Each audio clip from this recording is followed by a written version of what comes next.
Hello students, in this video we shall learn about the land revenue system under British rule। और आज जिस land revenue system की हम लोग बात करेंगे वो है परमानेंट सेटलमेंट या इसी का दूसरा नाम है ज़मींदारी सिस्टम। प्रीवियस वीडियो में हम लोगों ने इजारेदारी सिस्टम की बात की थी जिसको बंगाल में इंट्रोड्यूस किया गया था गवर्नर वॉरेन हेस्टिंग्स के द्वारा।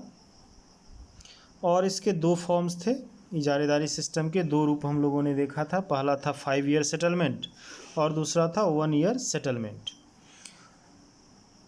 और इसमें क्या होता था कि जो लैंड के हाईएस्ट बीडर होते थे, यानी इजारेदारी सिस्टम में लैंड के जो हाईएस्ट बीडर होते थे, जो कंपनी को सबसे ज़्यादा रेवेन्यू देने की बात करते थे, यानी जो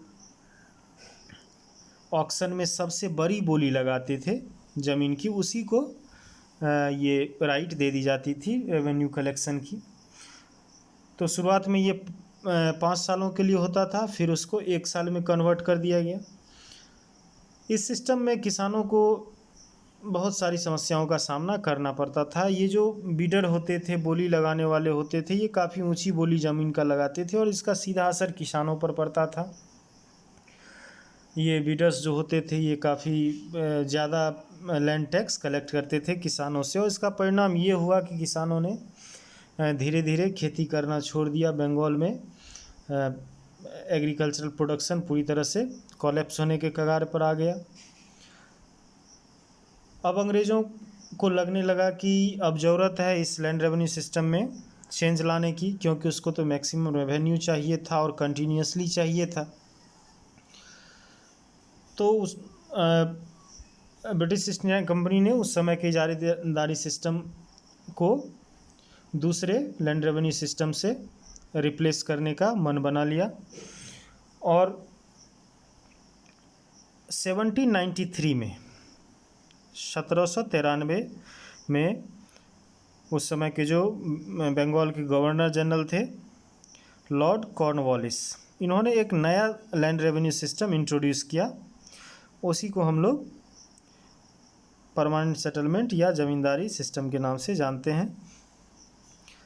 कॉर्नवालिस ने इस सिस्टम को बिहार, बंगाल, उड़ीसा में इनिशियली जो है इन रीजन में इंट्रोड्यूस किया और बाद में इसी को एक्सटेंड करके वाराणसी में भी इम्प्लीमेंट कर दिया गया। और बाद में फिर हमारे साउथ इंडिया में मद्रास प्रेसिडेंसी के कुछ रीजन में भी परमानेंट सेटलमेंट को इंट्रोड्यूस किया गया।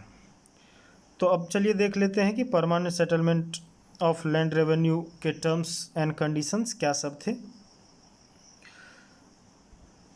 इस सिस्टम में जो इंडिया की पुरानी रूलिंग क्लास थी, यानी जो राजाज वगैरह थे, तालुकदार वगैरह थे, इन सब को अंग्रेज यानी ब्रिटिश ईस्ट इंडिया कंपनी खुश करके रखना चाहते थे, अपना लॉयल यानी वफादार बनाकर रखना चाहते थे। इस कारण से इन राजाज और तालुकदार को ज़मींदार माना गया, यानी इनको लैंड का ऑनरशिप दे दिया गया। पहली बार इंडिया में ऐसा हुआ था कि ज़मींदार को ऑनरशिप राइट दी गई थी लैंड की, और उनको ये राइट दे दिया गया कि वो पीजेंट से, किसानों से रेवेन्यू कलेक्ट कर सकते हैं। देखिए, किसानों की संख्या तो मिलियंस में थी। अब हर एक व्यक्ति से तो ब्रिटिश ईस्ट इंडिया कंपनी जाकर टैक्स कलेक्ट कर नहीं सकती थी। इस कारण से किसानों से, पीजेंट से टैक्स कलेक्ट करने की जिम्मेवारी किसको दे दी गई? ज़मींदार को।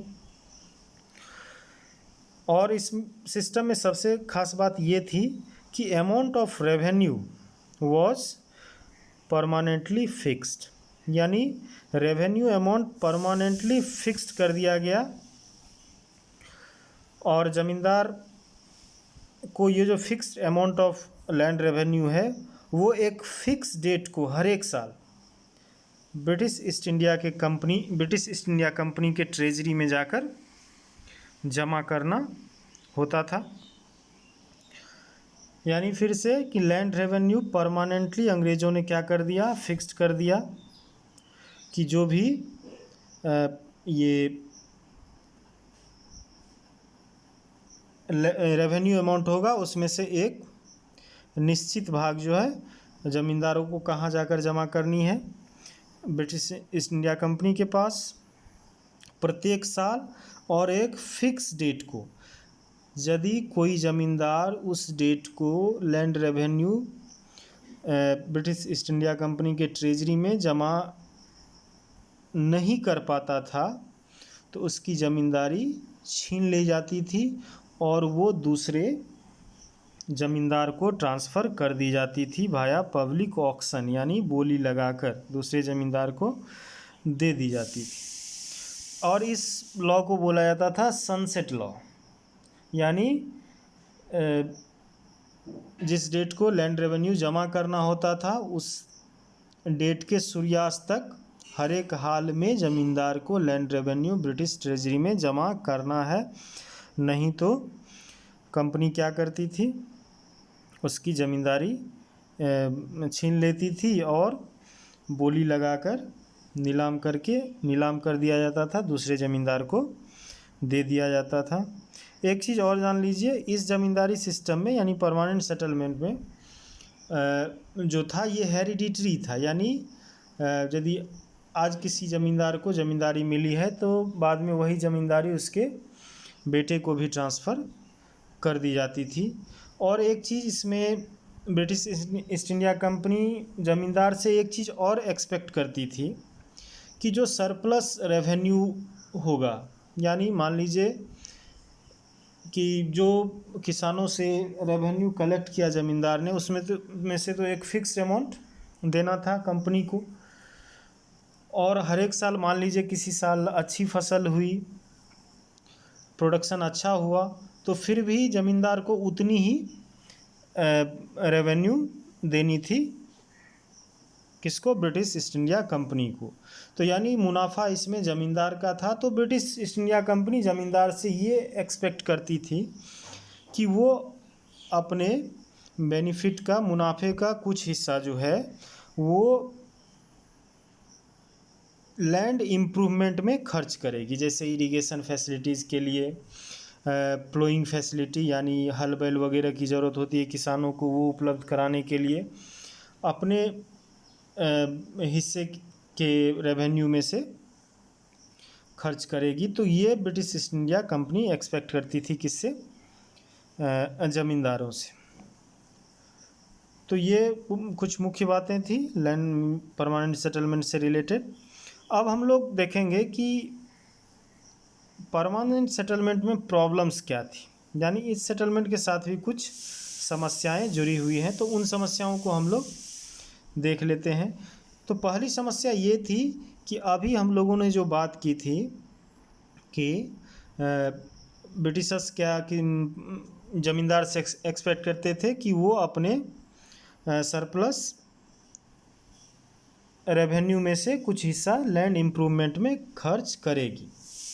But most of the zamindars were merely interested in collecting maximum taxes from the peasant and didn't take any interest in the improvement of land, यानी लेकिन ज़मींदार ज़्यादा से ज़्यादा टैक्स कलेक्ट करने में ही लगे रहते थे। लैंड इम्प्रूवमेंट में जैसे इरिगेशन हो गया, प्लोइंग फैसिलिटी हो गई, तो इन सब में वो ध्यान बिल्कुल नहीं देते थे।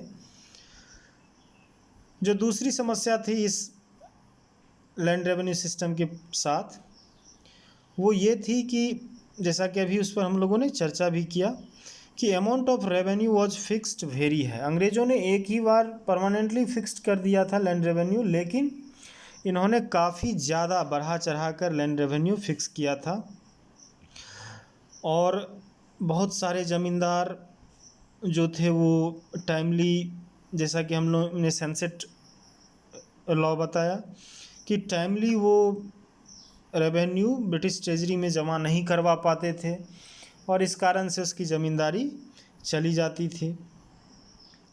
तो ये एक तरह से ज़मींदारों के लिए भी काफ़ी हार्श सिस्टम था, उनके लिए भी कठिनाई थी सिस्टम में। अब देखिए, होता ये है कि हर एक साल तो क्रॉप प्रोडक्शन फिक्स नहीं है कि इतना होगा। किसी साल मान लीजिए बारिश नहीं हुई तो उस साल प्रोडक्शन काफ़ी गिर जाता था, लेकिन ज़मींदार को तो हर एक हाल में उतना अमाउंट उस पर्टिकुलर डेट को जाकर जमा करना है, सनसेट लॉ को फॉलो करना है, और ऐसा नहीं करने पर उसकी ज़मींदारी चली जाती थी। तो ये एक तरह से किसान ज़मींदार के लिए भी ये सिस्टम काफ़ी ऑपरेसिव था। अब बात कर लेते हैं पीजेंट्स की। तो पीजेंट्स के लिए यानी किसानों के लिए तो ये सिस्टम काफ़ी ज़्यादा ऑपरेसिव हुआ करता था। ज़मींदार मनमाना टैक्स कलेक्ट करते थे किसानों से मनमर्जी, और उसमें से एक जो फिक्स्ड अमाउंट था वही देते थे किसको, ब्रिटिश ईस्ट इंडिया कंपनी को। और कभी कभार तो लैंड रेवेन्यू इतना ज़्यादा होता था कि किसान उसको चुका नहीं पाते थे, और इसका परिणाम ये होता था कि जो किसान की हेरिडिटरी लैंड होती थी, यानी जिस पर उसके पूर्वज से ही खेती करते आए हैं, वो ज़मीन भी इनसे छीन ली जाती थी। तो ये कुछ समस्याएं थी परमानेंट सेटलमेंट के साथ। तो आज के वीडियो में बस इतना ही। नेक्स्ट वीडियो में हम लोग एक और लैंड रेवेन्यू सिस्टम की बात करेंगे, जिसका नाम है महालवारी सिस्टम। थैंक्स।